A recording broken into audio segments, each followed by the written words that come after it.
Okay dah.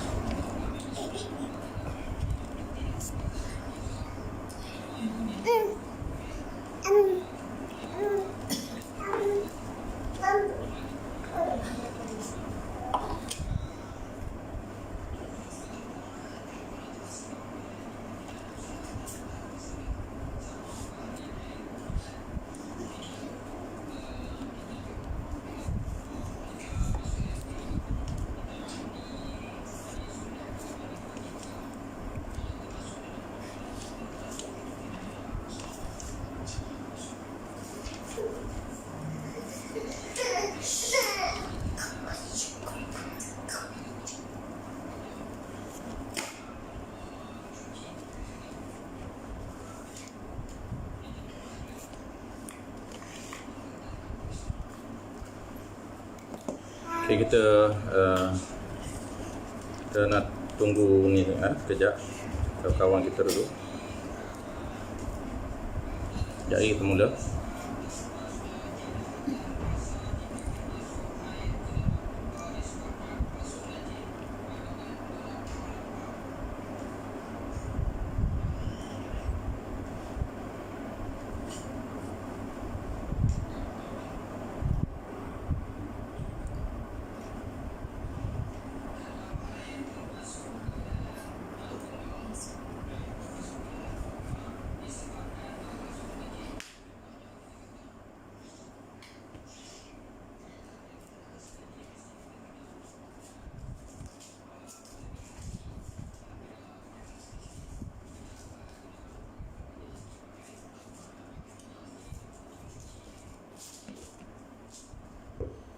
InsyaAllah kita sambung tajuk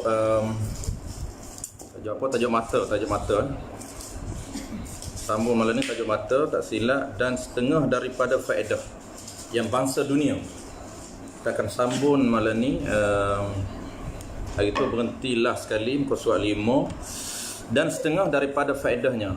Faedahnya yang mata yang bangsa dunia. Faedah bangsa akhirat kita dah lepas itu. Okay, kita tunggu kawan-kawan kita masuk dulu. Yang dah ada tu, dah ramai dah, berapa? Sebelah ada. Tunggu kot lagi, ada 3 orang lagi yang tak masuk lagi. Sementara kita tunggu, kita share. Mudah-mudahan ramai lagi yang akan dapat manfaat daripada sharing kita malam ni. Soal 5 tak silap. Kalau silap nanti komen Yang saya tanda ni, kalau tak silap yang saya tanda, dan setengah daripada faedahnya yang bangsa dunia. Yang bangsa akhirat kita dah lepas itu. Yang bangsa akhirat, cara menjaga anggap mata, muka surat 5.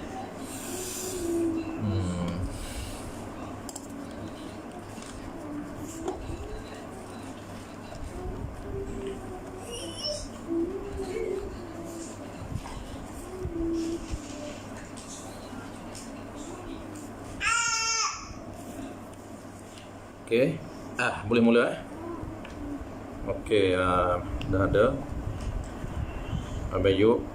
Okey, dah ada. Tok guru kita pun dah ada.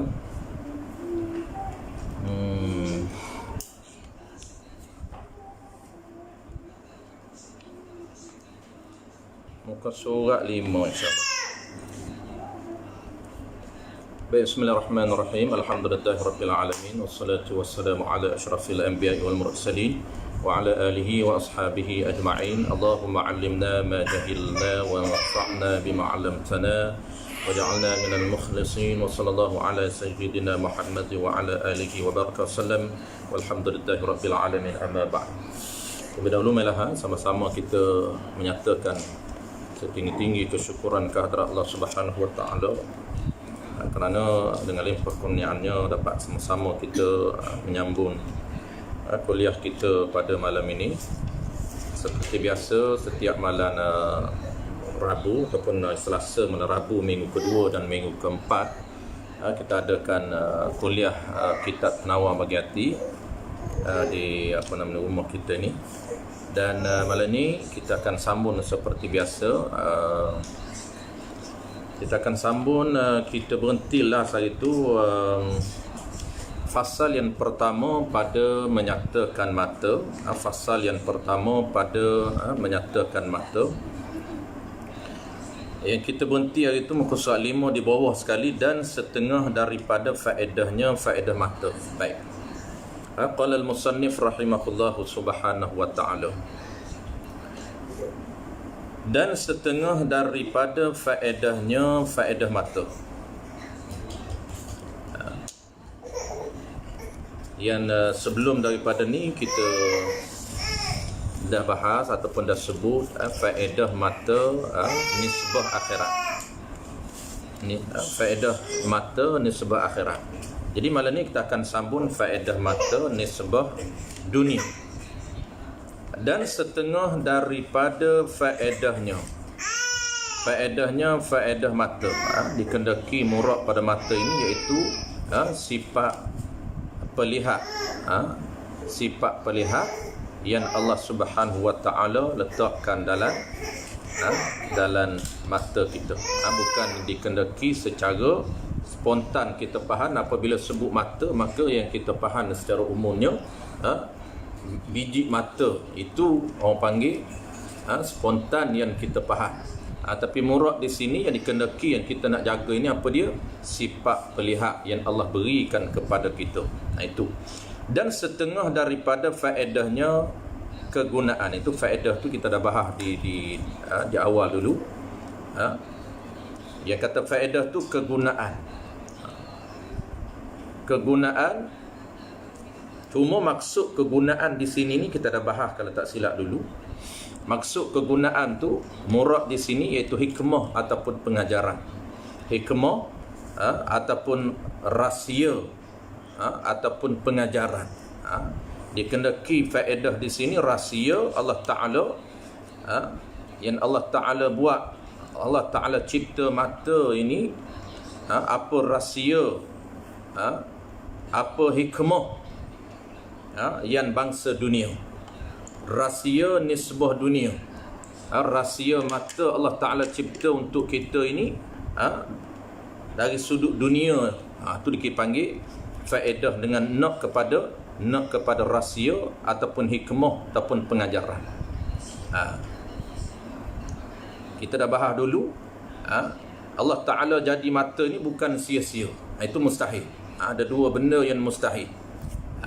Jadi faedah di sini bukan nak kepada gharad, bukan nak kepada tujuan. Jadi faedah di sini kita nak kepada rahsia ataupun hikmah ataupun pengajaran. Allah cipta mata. Bukan nak kepada faedah atau dengan makna gharad, dengan makna tujuan. Allah Ta'ala ni dia cipta suatu benda, dia bukan nak ambil tujuan. Itu kita dah bahas di awal dulu dari sudut ilmu akidah, dari sudut ilmu tauhid. Kalau Allah Ta'ala ni cipta mata kerana ada tujuan, ada gharad, maka ternafi sifat istighna yang ada pada Allah Subhanahu wa taala. Jadi di sini sebab itulah kata ulama faedah di sini ternafi dua benda. Apa dia ternafi dua benda? Pertamanya faedah dengan makna gharad, dengan makna Allah Ta'ala cipta mata ini untuk manusia nak ambil tujuan, nak kepada tujuan, nak kepada gharad. Maka apabila Allah Ta'ala ni cipta mata, dia berhajat kepada tujuan, menyebabkan Allah Ta'ala ni ternafi istighna yang kita belajar dalam ilmu kalam ataupun ilmu aqidah. Dan satu lagi ternafi kata ulama apa dia? Allah Ta'ala buat satu benda ini bukan sia-sia, mustahil. Itu pun ternafi juga. Allah Ta'ala ini dia buat satu benda tidak sia-sia. Allah Ta'ala buat satu benda ada rahsia dia, ada hikmah dia. Bukan buat satu benda ini dengan sia-sia. Sebab itulah murad faedah ini nak kepada rahsia mata nisbah dunia. Dan setengah daripada faedahnya, daripada kegunaannya, daripada rahsia dia, hikmah mata ini yang bangsa dunia, yang jenis dunia. Bangsa di sini nak kepada jenis ataupun nisbah. Faedah mata nisbah dunia. Apa dia? Melihat perusahaan engkau. Pertamanya Allah Ta'ala buat mata ini dari sudut ataupun nisbah dunia ini untuk apa dia? Untuk melihat perusahaan engkau. Jadi di sini ini ulama nak bagi contoh yang kata contoh pandangan mata kita. Kita cerita ni tajuk dia, kita kena kembali balik kepada tajuk dia. Tajuk dia anggota pertama daripada 7 anggota. Cara menjaga anggota zahir dari sudut agama. Bagaimana cara kita nak jaga 7 anggota zahir menurut agama kita. Jadi yang kita bahas ni anggota yang pertama daripada 7 anggota zahir. Bagaimana cara kita nak jaga anggota mata menurut agama kita. Jadi kita sebut sekali lagi sebelum kita bahas contoh pertama ni, kita kena tahu konsep menjaga mata menurut agama kita. Ini yang ulama nak bahas di sini. Konsep menjaga mata menurut ilmu tasawuf yang zahir. Macam mana konsep dia? Jadi kita dah sebut di awal dulu konsep menjaga anggota zahir, ataupun spesifik malam ni konsep menjaga mata dalam agama kita. Apa konsep dia? Asas dia iaitu menjaga mata kita daripada melihat perkara yang diharamkan oleh Allah Ta'ala. Itu asas dia. Prinsip asas menjaga mata menurut syariat kita. Yang pertama apa dia? Kita ulang sekali lagi. Yang pertamanya ialah menjaga mata daripada melakukan perkara yang diharamkan oleh Allah Ta'ala, ataupun perkara yang dimakruhkan oleh Allah Ta'ala. Yang kedua, prinsip menjaga mata yang kedua apa? Yang keduanya menggunakan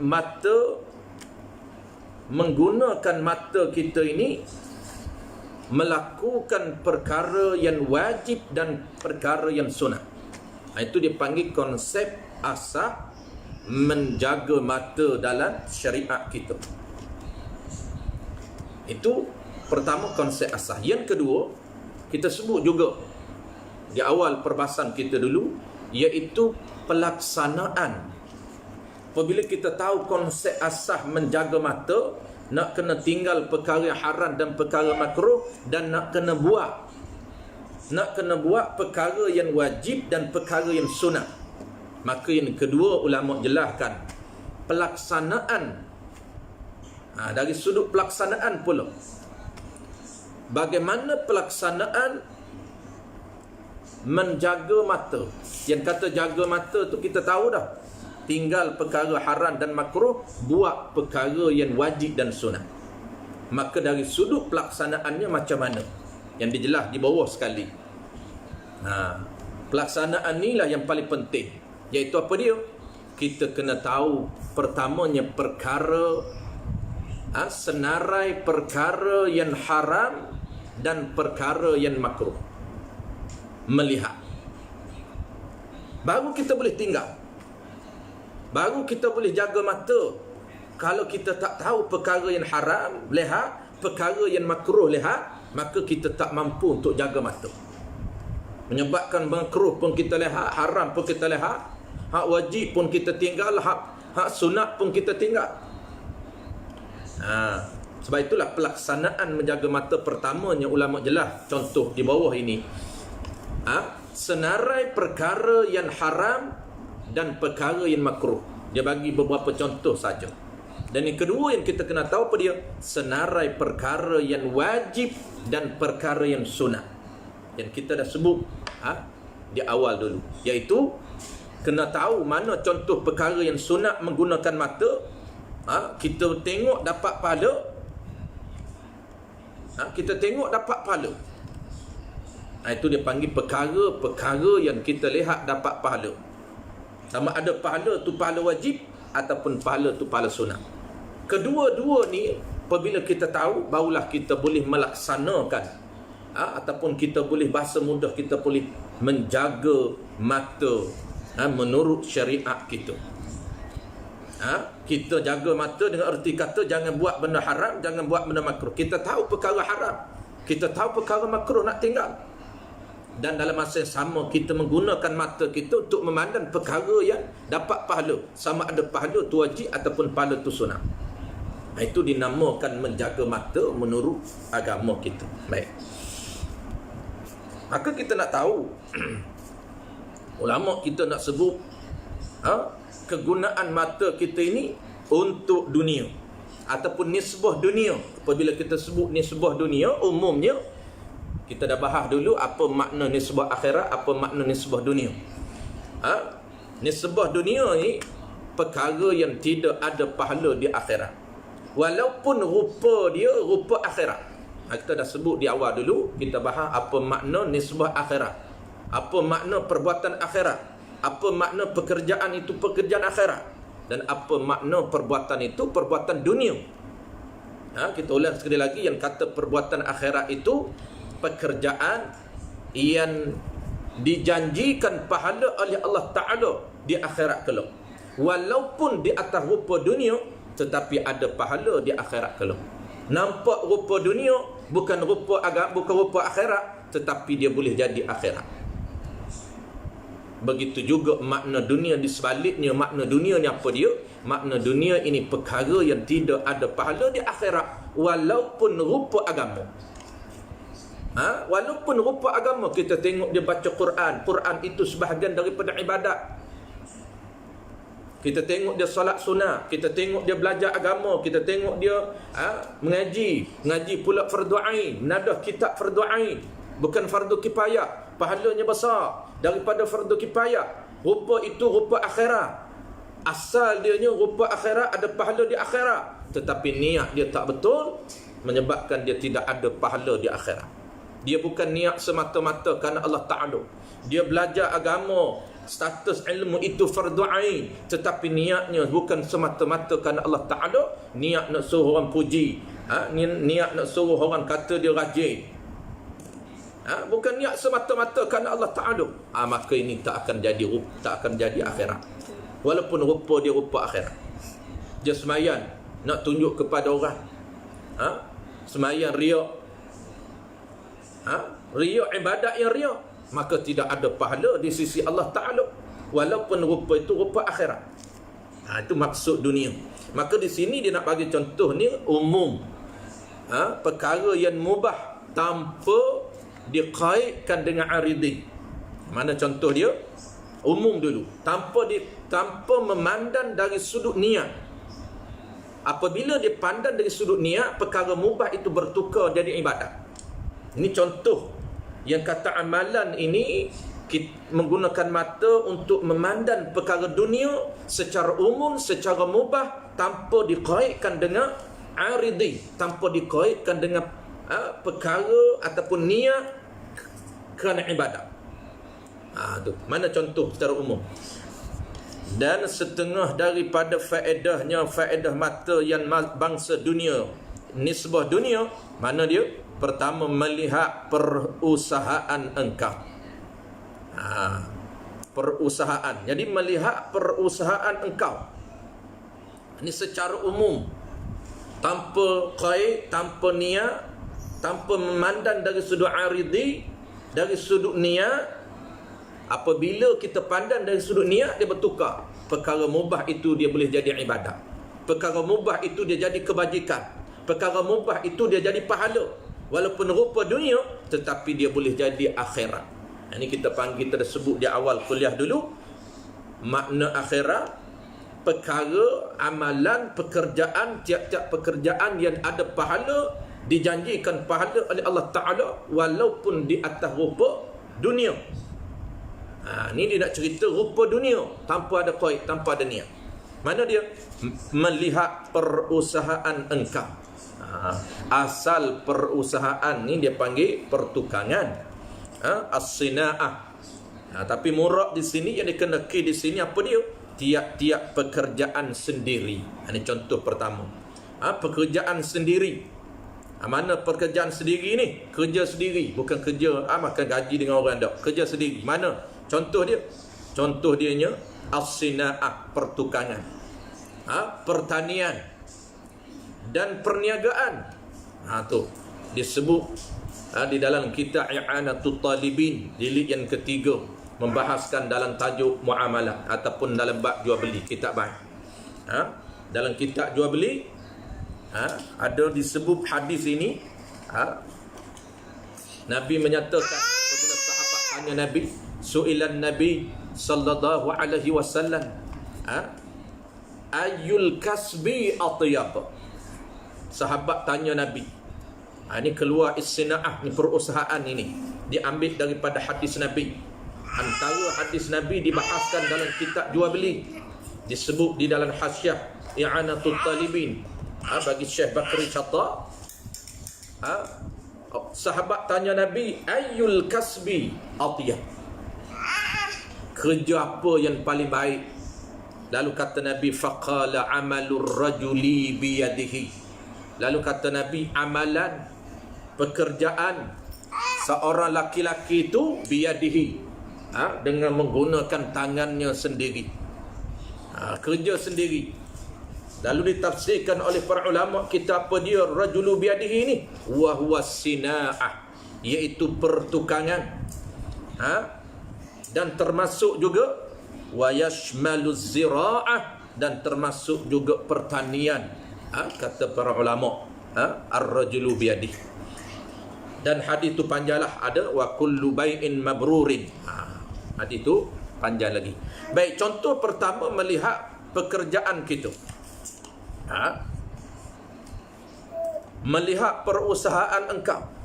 Jadi kita nak kerja ni kena tengok. Tak tengok tak akan dapat, tak akan capai target kita. Kalau kita tak tengok, mana mungkin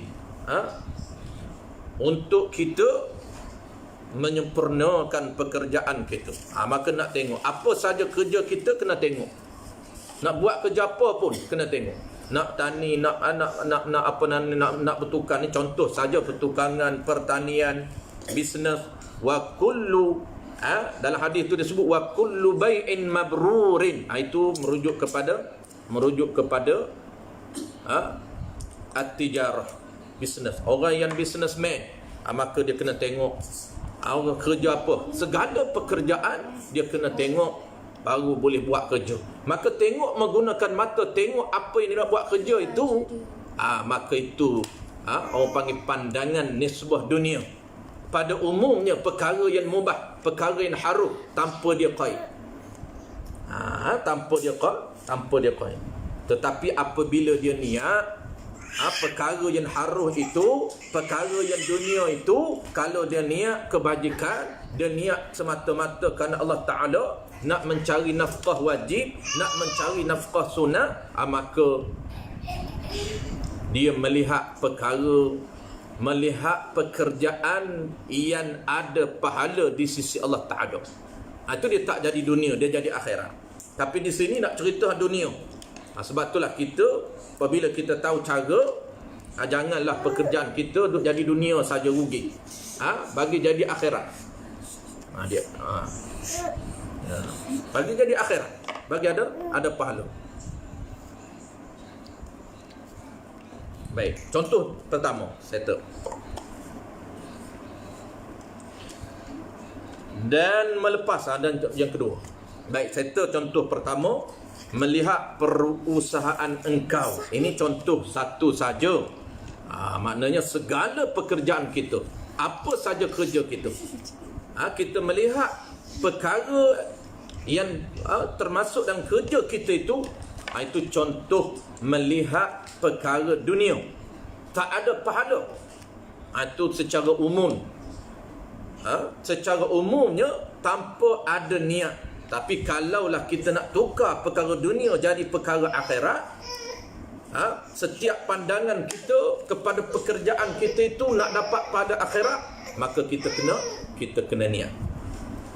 Kita kena niat. Ya, dia termasuk dalam kaedah lil wasaili hukmul maqasid. Jadilah pekerjaan dunia kita itu dia menjadi wasilah, wasilah ataupun perantaraan lil maqasid, bagi tujuan kita. Tujuan kita apa dia? Tujuan kita niat pekerjaan kita ini untuk mencari nafkah yang wajib. Kita niat pekerjaan kita ini untuk mencari nafkah yang sunat, maka akan jadi pahala. Pandangan kita itu pandangan yang ada pahala. Langkah kita pergi kerja setiap hari itu akan ditulis pahala oleh Allah Subhanahu Wa Taala. Itu dari sudut akhirat. Tapi kita nak bagi contoh di sini dari sudut mubah, tanpa kita niat. Contoh yang kedua, dan melepaskan. Melepas ni maknanya dan boleh mengelakkan engkau. Itu makna melepas. Dan melepaskan engkau daripada perkara yang tu sifat bagi satu yang mahzuf, daripada segala yang perkara yang menyakiti. Apa dia makna menyakiti? Perkara yang mudarat, perkara yang boleh memudaratkan diri kita. Mana perkara yang mudarat? Seperti jatuh, dan berlaga, dan aksiden. Itu mana berlaga. Dan melepaskan, mana dan melepas ni, dan faedah mata. Nak cerita faedah mata, contoh yang kedua. Dan faedah mata nisbah dunia, kita melihat itu tujuan dunia. Dan melepas, dan pandangan kita, dan kita melihat tu untuk apa dia? Untuk melepaskan, yakni untuk mengelakkan, mengelakkan engkau daripada segala perkara yang menyakiti, segala perkara yang boleh memudaratkan diri kita. Kenapa kita pandang ni? Kenapa kita tengok guna mata kita? Untuk mengelakkan perkara yang boleh memudaratkan diri kita. Tu. Mana contoh? Kita melihat dapat mengelakkan daripada mudarat. Mana contoh? Seperti jatuh. Kalau kita tak tengok jalan, boleh jatuh. Kalau berjalan tak tengok, boleh berlaga. Boleh aksiden. Tu makna berlaga bahasa Kelantan. Dan berlaga, dan aksiden. Jatuh. Kalau tak tengok, boleh jatuh pagi. Jalan kena tengok. Jalan kena tengok. Kenapa? Nak mengelakkan daripada boleh jatuh. Tu dia panggil jaga. Tu dia panggil melepas. Melepas ni mengelak ataupun jaga. Mengelakkan ataupun jaga. Jaga. Jadi melepas di sini ni, yang kata jaga di sini ni, nak jaga apa dia? Ni ulama setengah. Setengah ulama, setengah tutup guru kita dia syarah lagi. Setengah tutup guru kita dia syarah lagi yang kata nak jaga ni, nak kena tengok jaga daripada jatuh ataupun berlaga. Nak jaga tu jaga apa? Sedangkan jatuh dan berlaga ni dia panggil af'al ataupun perbuatan Allah yang Allah dah tentu dia azali lagi. Kalau kita nak jatuh. Kalau kita nak berlaga. Mana aksiden. Perbuatan ini perbuatan yang Allah Ta'ala dah tentu dia azali lagi. Maka yang ulama bagi contoh nak kena jaga. Nak kena jaga daripada perkara yang boleh mudarat seperti jatuh. Maka ulama kita syarah yang kata nak jaga tu jaga daripada apa? Sedangkan dalam ilmu akidah Allah Ta'ala dah tentu azali lagi. Jaga ke tak jaga dah Allah Ta'ala taksis dengan sifat iradat dia. Allah Ta'ala taksih dengan sifat iradat dia azali lagi. Jaga, kata jaga sama. Maka di sini murak kepada jaga ni, murak kepada kena pandan, kena tengok supaya boleh elok daripada perkara yang boleh mudarat ni. Nak elok daripada apa? Nak jaga daripada apa? Kata ulama, jaga daripada sebab. Nak kena jaga daripada sebab berlakunya mudarat diri. Kena jaga sebab. Maka kita pandan itu, kita tengok jalan tu, kalau nak jalan kena tengok jalan. Takut jatuh, takut belaga, takut aksiden. Maka sebab kepada berlakunya aksiden kena jaga. Kena elokkan. Sebab kepada boleh berlakunya bahaya diri kita, boleh jatuh dan sebagainya, kena jaga sebab. Jangan tak jaga sebab. Ini salah dari segi syariat kalau kita tak jaga sebab. Maka di sini secara umumnya kalaulah kita tengok suatu benda, nak elok daripada kita takut terjatuh, takut jatuh parit, takut jatuh lubang, terjun lubang, nak kena tengok bawa kereta, nak kena tengok, itu dia panggilnya sebuah dunia secara umum, tanpa kita kait kepada aridi, tanpa kita telitah dalam hati kita, untuk kenapa kita pandai ni. Kita pandai nak mengelak daripada apa? Nak mengelak daripada bahaya diri. Dan bahaya diri ni Allah Ta'ala suruh jaga. Jangan campakkan diri kita kepada tempat yang bahaya. Kalaulah kita ada niat, ada kait kerana Allah Ta'ala suruh jaga diri daripada mudarat, maka itu bukan lagi jadi urusan dunia. Itu sudah bertukar jadi ada pahala. Itu makna dunia yang tidak ada kait. Jadi kalaulah kita kait pada dunia, kita kait pada akhirat, nak tengok ni takut bahaya diri, nak elok daripada bahaya diri, maka itu jadi urusan akhirat. Baik.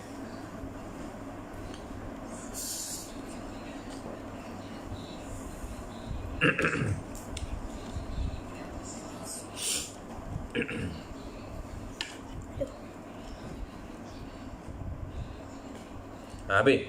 Dan bermula, masuk tajuk baru. Dan bermula mensyukurkan mata itu. Ini cara pelaksanaan. Kita sebut ada dua benda dalam tajuk mata ni. Setiap tajuk anggota zahir 7 ni, inilah dua benda asas. Pertamanya konsep menjaga mata. Yang keduanya yang paling penting, cara pelaksanaan. Cara kita nak jaga mata. Maka cara kita nak jaga mata itulah kita kena tahu perkara-perkara yang sunat, perkara-perkara yang wajib, perkara yang haram dan makruh menggunakan mata kita. Dan bermula mensyukurkan mata itu. Dan bermula mensyukurkan nikmat mata itu. Mana mensyukurkan mata itu? Mensyukurkan nikmat mata. Bagaimana cara nak bersyukur dengan nikmat mata? Jadi syukur ni dia perbuatan. Bukan syukur ni lafaz. Adik wiko kakak. Bukan syukur ni, bukan ucapan alhamdulillah. Tapi bersyukur ini dia kena kepada perbuatan. Kita dah sebut di awal dulu, yang kata makna syukur tu apa dia? Menggunakan nikmat yang Allah Ta'ala beri ini mengikut kehendak, mengikut perintah Allah Ta'ala. Menggunakan mata ini mengikut perintah Allah Ta'ala. Perintah sunat kita buat, perintah wajib kita buat, perintah larangan kita tinggal. Tu orang panggil orang yang bersyukur dengan mata. Cabut tu cabut. Masuk balik. Tak dengar? Cabut. Waya apa? Dia punya tu. Dah tekan rapat. Takut dia punya speaker dia. Okey. Baik, tolong sekali lagi tercabut wayar speaker tu tadi. Oh, main dengan Tok Lebar ni. Tepuh. Baik. Jadi makna bersyukur ni menggunakan makna bersyukur dengan mata ni, menggunakan nikmat mata mengikut perintah Allah Ta'ala. Sama ada perintah tu perintah suruh, suruhan itu pula sama ada suruhan itu wajib ataupun suruhan sunat. Hak wajib pandan, kita pandan. Hak wajib, hak sunat tengok, kita tengok, dapat pahala.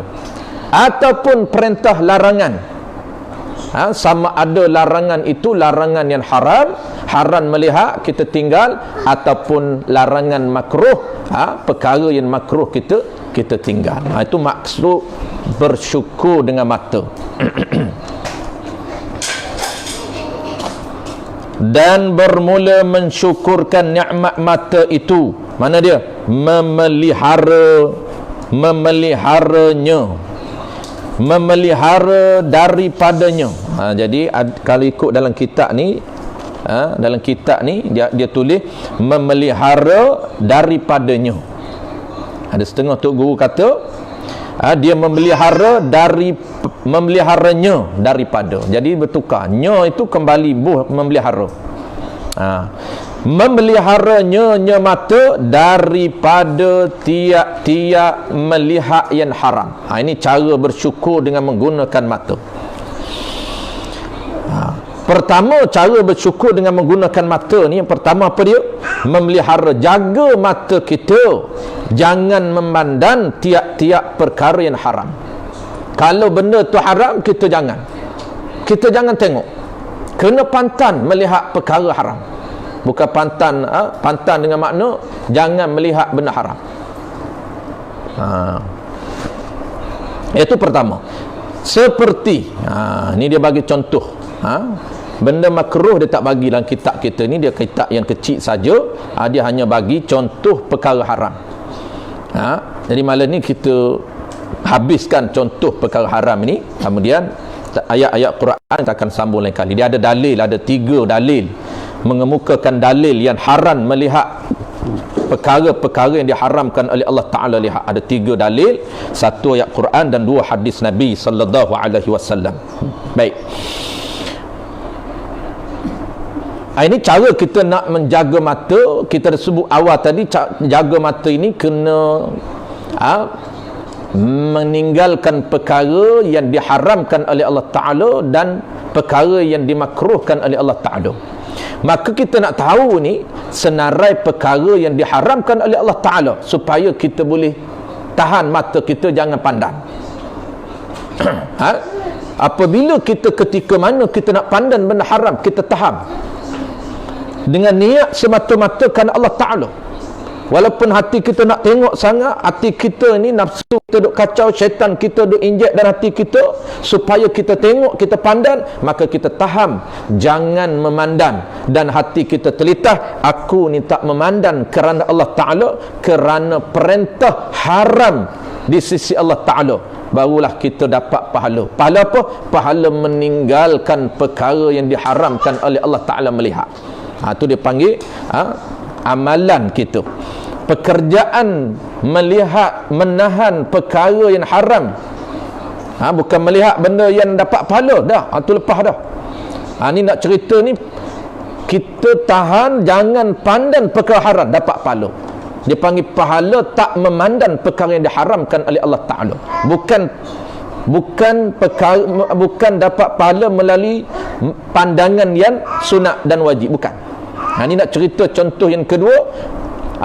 Cara untuk kita dapat pahala melalui cara apa? Cara kita tak melihat perkara yang haram. Mana contoh perkara haram? Yang pertama, seperti melihat perempuan yang lain daripada isterinya. Melihat perkara yang lain daripada isterinya dan sahayanya, dan melihat perempuan yang lain daripada sahayanya. Dan yang ketiga, dan melihat perempuan yang lain daripada mahramnya. Tu. Jadi contoh pertama ni dia kata contoh haram ini, mana haram dia? Melihat perempuan yang lain daripada 3 kategori ni. Adapun yang tak haramnya, melihat 3 kategori ataupun 3 jenis perempuan ni tak haram kita lihat. Bahkan selain daripada 3 ni yang haram. Mana dia? Selain daripada isteri. Adapun isteri kita tak haram. Jadi tak ramailah benda hak haram ni, orang yang haram dilihat lagi ramai daripada orang yang tak haram lihat. Orang yang tak haram lihat ada 3 saja. Mana? Pertamanya lah isteri, tak haram dia lihat. Yang kedua, sahaya, hamba. Hamba tak haram dia lihat. Dan ketiga yang tak haram dilihat ialah mahram. Mahram yang ada berapa? Yang kita selalu sebut, mahram ini orang yang orang ataupun golongan yang haram berkahwin. Itu mana mahram, bukan muhrim. Muhrim itu orang dalam ihram haji. Mahram ini orang yang haram berkahwin. Jadi 3 jenis golongan ini sahaja yang tak haram kita lihat. Mana dia 3 ni? Pertama, kita mula dulu dengan orang yang perempuan yang haram berkahwin dengan kita. Perempuan yang haram berkahwin dengan kita ni, dia ada 18 jenis orang sahaja. 18 jenis kategori. Yang ni boleh dilihat dalam kitab Munakahat yang kita baca di surah Husna. Kita baca kitab Munakahat, masih lagi duk bincang 18 jenis orang yang haram berkahwin. Orang yang haram berkahwin ni dia panggil haram mu'abbad. Secara umumnya orang yang haram berkahwin ada 2. Pertama, orang yang haram berkahwin selama-lamanya. Ini ada 18. Dia panggil haram mu'abbad, haram selama-lama. Inilah haram yang tak haram kita melihat. Tak haram kita melihat mereka. 18 jenis. Mana dia? 7 dengan sebab keturunan, 7 dengan sebab susuan, dan 4 dengan sebab berambil-ambilan. Adapun bilangan 1, 2 sampai 18 itu boleh dilihat dalam kitab Luqtatus Sughra, yang kita baca di surah Husna Prashim 9. 18 jenis. Jadi 18 jenis orang haram berkahwin selama-lama. Ada kategori haram muaqqat, haram sementara, itu pun banyak. Haram sementara itu tak masuk. Haram sementara hanya haram kahwin saja, tetapi aurah dia haram memandang.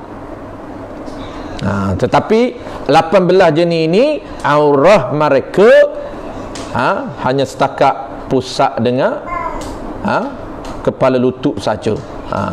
18 jenis. Makna kesimpulan dia seperti melihat perempuan yang lain daripada 3. Mana dia? 18 jenis orang yang haram berkahwin. Yang keduanya sahaya, yang ketiganya isteri. Itu saja. Baik.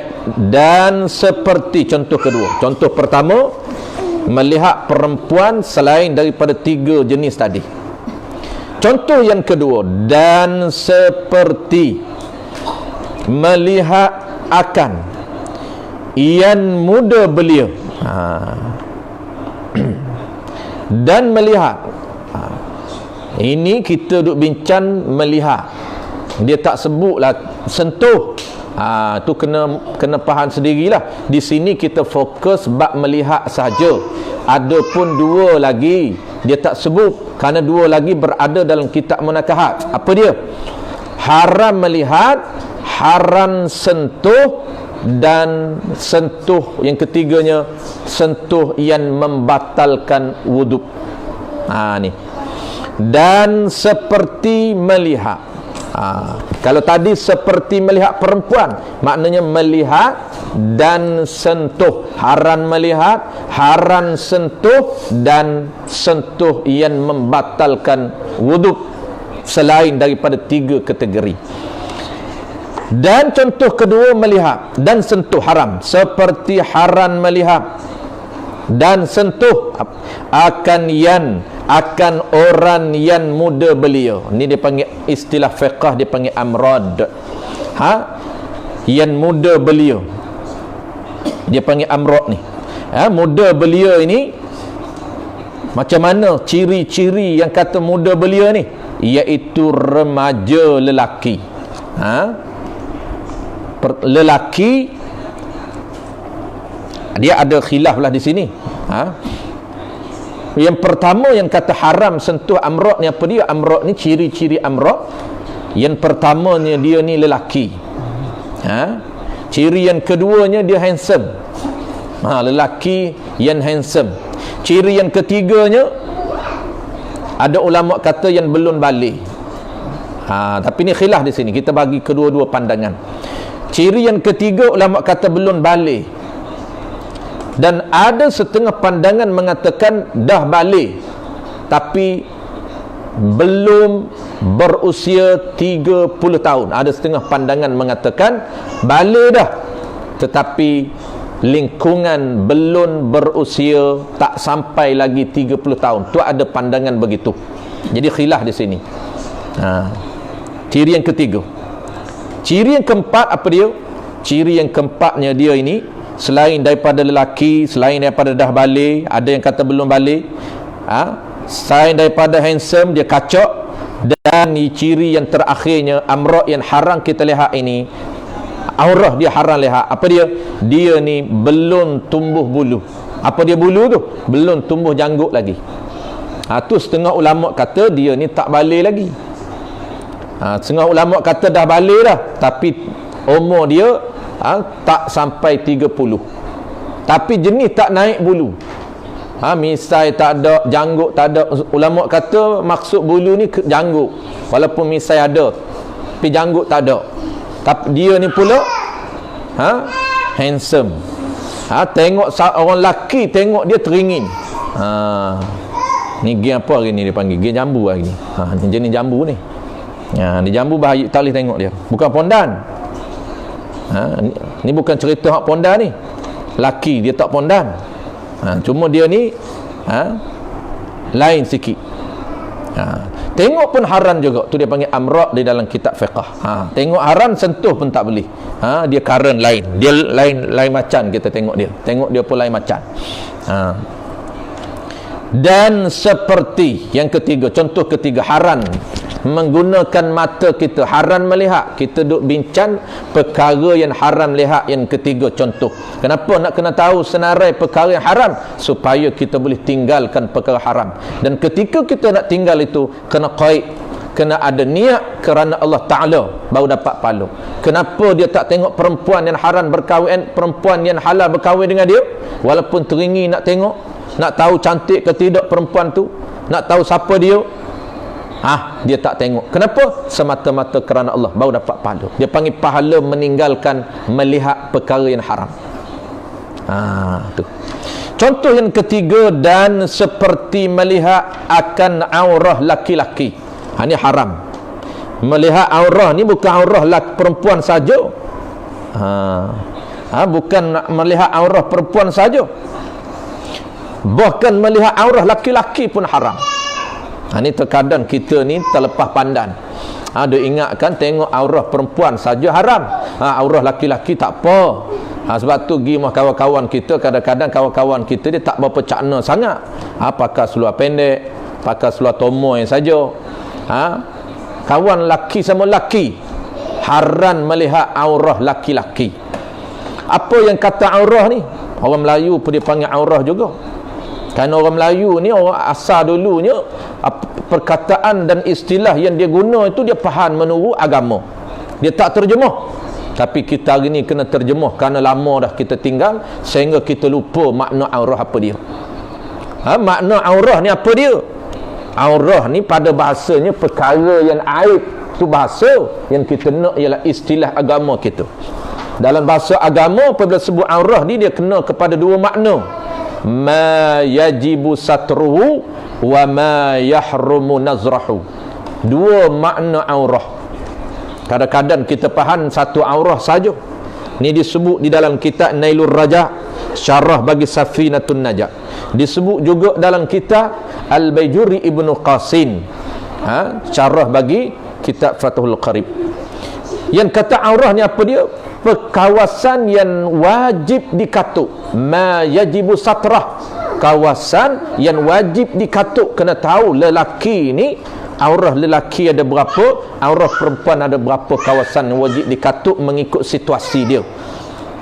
Itu kita tak sebutlah, dia ada tajuk yang khusus. Jadi kita nak sebut secara umum saja aurah. Aurah lelaki ni kita nak tak apa makna aurah je. Yang kata aurah ni kawasan yang wajib dikatuk. Wa ma yahrumu nazrahu, dan kawasan yang haram dilihat walaupun tak wajib katuk. Ini yang terkadang kita apabila tak katuk, kita ingat itu bukan aurah, maka kita pun tengok, kita pun lihat. Sedangkan itu aurah, haram kita melihat walaupun tak wajib katuk. Kerana dua makna ini. Aurah ini ada kawasan wajib katuk dan ada kawasan yang haram lihat walaupun tak wajib katuk. Mana contoh dia? Contoh dia sebelum kita sebut aurah laki-laki. Contoh dia perempuan. Perempuan ini di dalam mazhab al-Imam Syafi'i lebih ringan bab aurah berbanding mazhab Maliki, berbanding mazhab Hanafi, berbanding mazhab Hambali. Dalam mazhab Imam Syafi'i, aurah perempuan ini seluruh badan wajib katuk, melainkan yang tak wajib katuk muka dan tangan. Muka dan tangan. Tangan ni makna apa? Sehingga pergelangan tangan. Kadang-kadang ni pergelangan tangan nampak haram walaupun nampak sedikit saja. Dia tak kira banyak sikit, tetap haram. Walaupun nampak itu senci saja, yang tak luluh, tak katuknya senci nampak. Perempuan ni dia tak pakai apa panggil ni? Sarung tangan dia panggil apa ni? Soft. Apa panggil apa? Soft. Hand sock. Ingat scarf. Scarf tu apa scarf?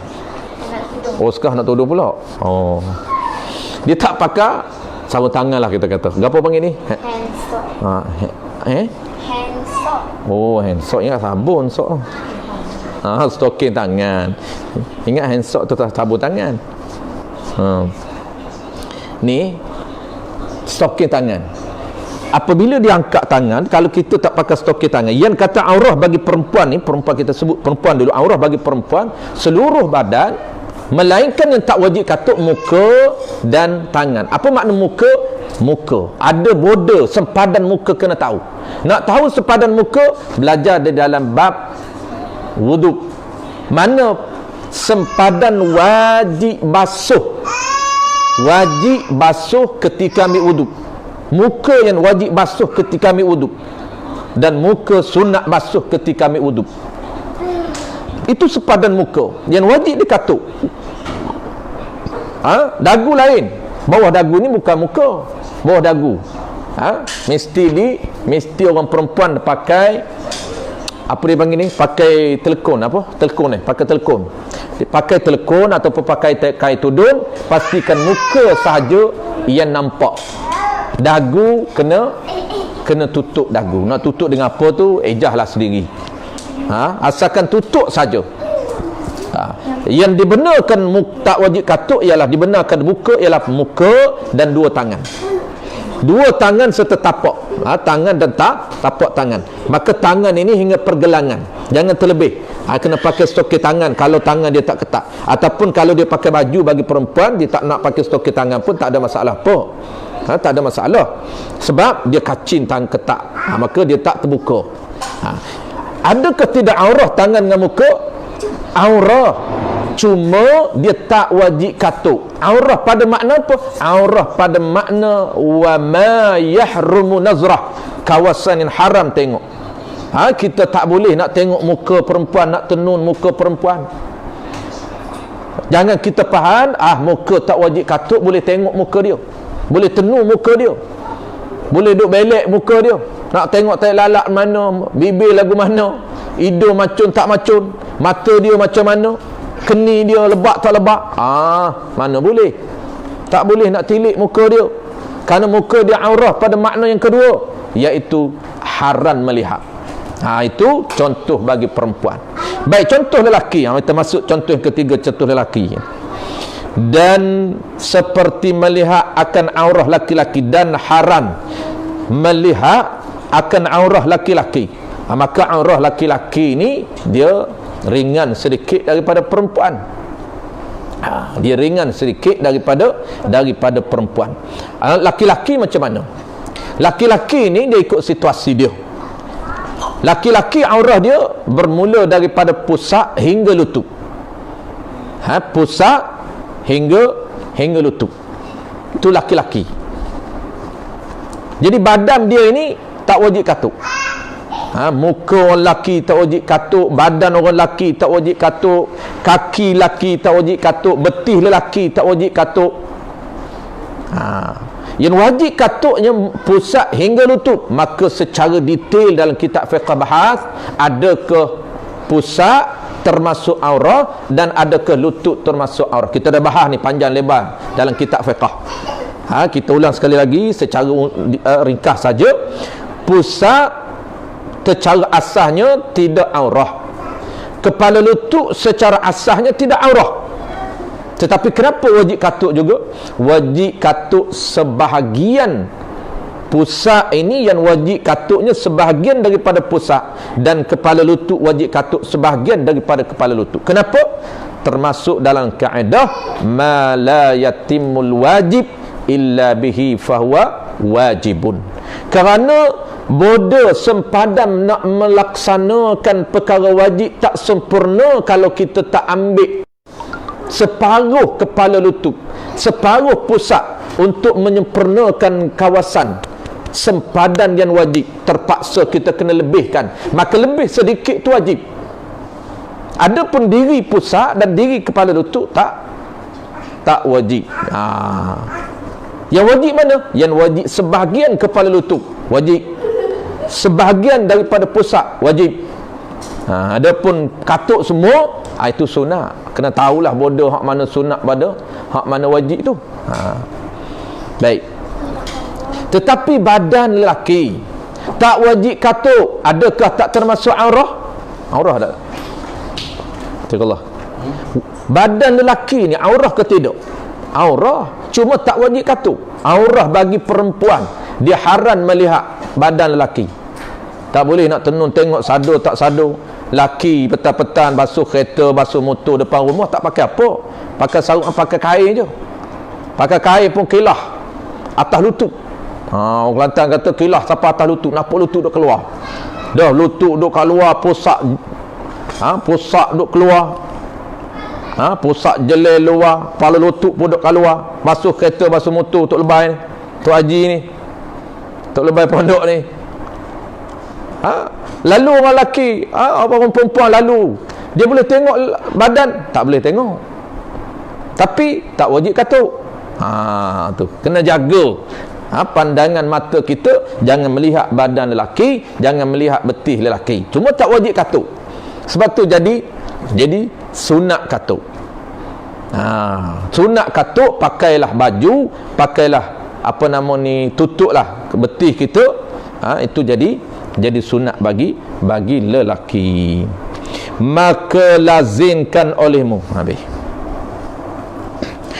maka lazimkan olehmu akan memelihara, yang menjaga mata engkau.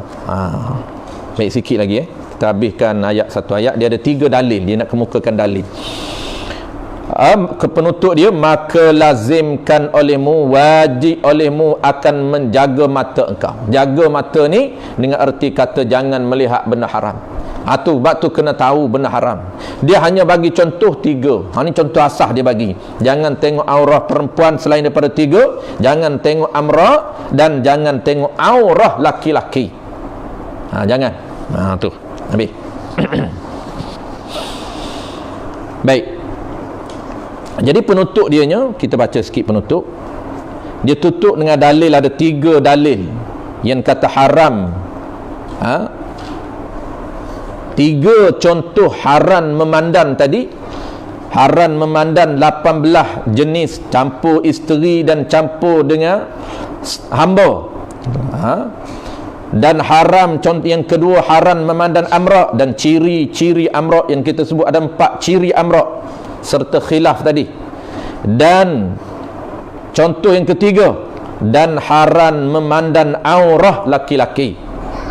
Yang atas contoh pertama tadi, haram melihat perempuan, dengan makna murak melihat ini, haram melihat dan haram menyentuh dan sentuhan yang membatalkan wuduk. Itu pertama tadi. Yang kedua tu amrak. Amrak tu murak kepada haram melihat dan haram menyentuh. Yang ketiga ni pula haram melihat. Tidak ada kaitan dengan sentuh, tidak ada kaitan dengan perkara batal wuduk. Haram melihat apa dia?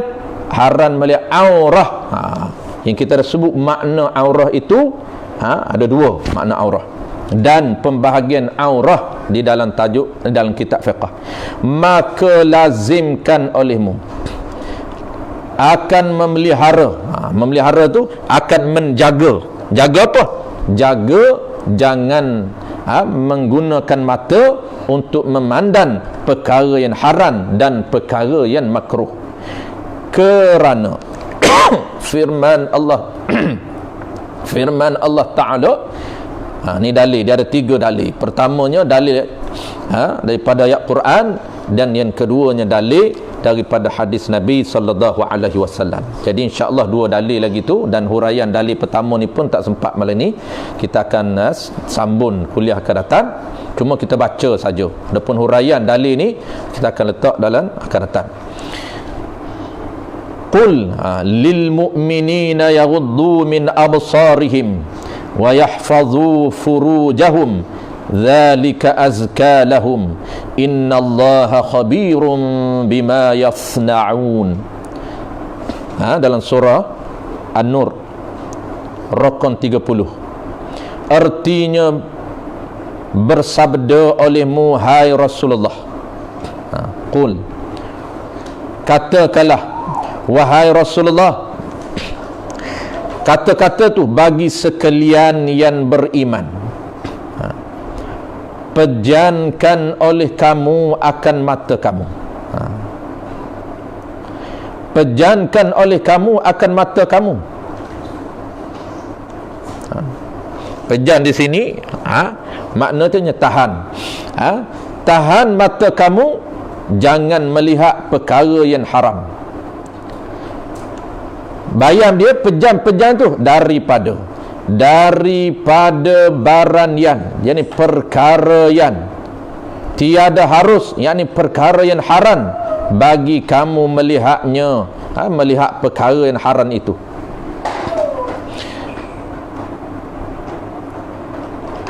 Nescaya memejan oleh mereka itu.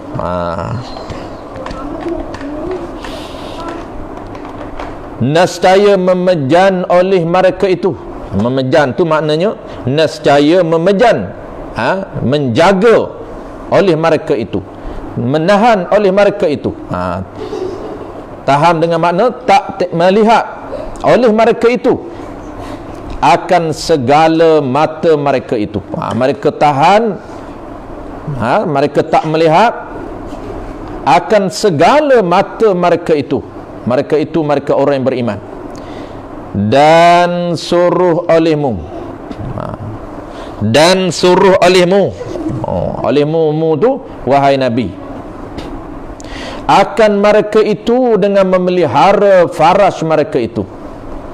Nescaya memelihara mereka itu, mereka itu mereka orang yang beriman, akan segala faras mereka itu. Tahan, jaga farah itu daripada barang yang, daripada perkara yang haram dikerjakan dengan dia, dengan farah. Dan yang demikian itu, memelihara itu lebih baik bagi mereka itu. Bahawasanya Allah Ta'ala sangat mengetahui akan batin yang mengerjakan mereka itu akan dia. semacam dengan zahirnya. Allah Ta'ala tahu perkara ataupun batin yang mengerjakan mereka itu tu semacam dengan zahir sesuatu, maka membalas